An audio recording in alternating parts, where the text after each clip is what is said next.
I was 28 years old, living in Boston, in the outskirts of Boston, and I had just been hired as vice president of marketing for $1 billion bank.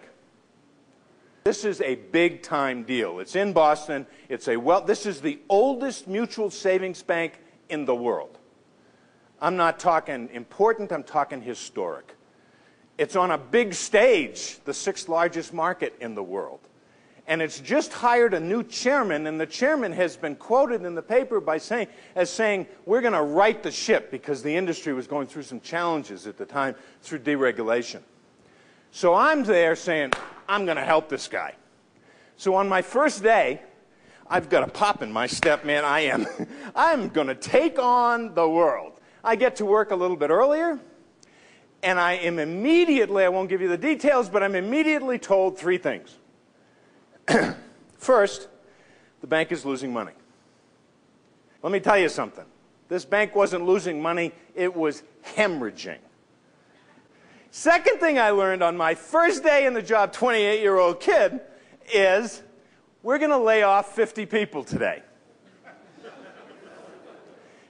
Third thing I learned on my very first day was that at 3 o'clock that afternoon, I was going to host a press conference in front of the bank building, attended by all of the major media, including network affiliates, to explain why this historic bank was letting people go.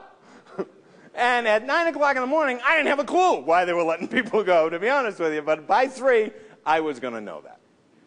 That was my first day.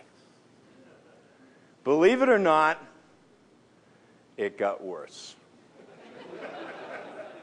It did. I started doing what I had always vowed to never do, and that is collect the paycheck. Going in a little bit later every day, leaving a little earlier every day. It was all about the security of the paycheck.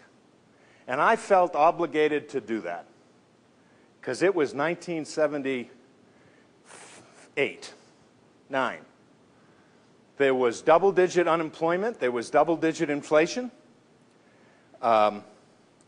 We had our first child on the way, and we had a new mortgage, get this one, folks, at a discounted rate, because we worked for the bank, of 17.25%.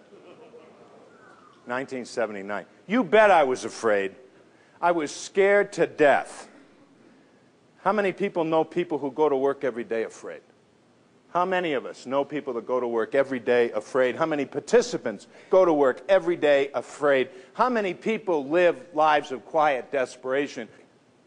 And I would just like you to consider this. The world is full of desperate people.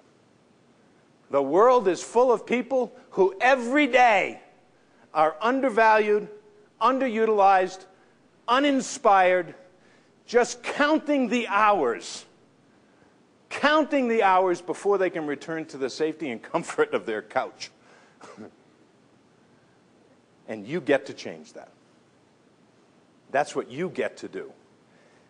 You don't know. I don't know that you really do know how important you are to the world.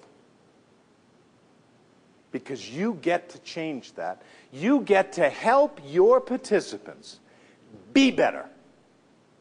Be better. Be better leaders, be unforgettable, be contagious leaders, so that every day they can be inspired and they can inspire other people.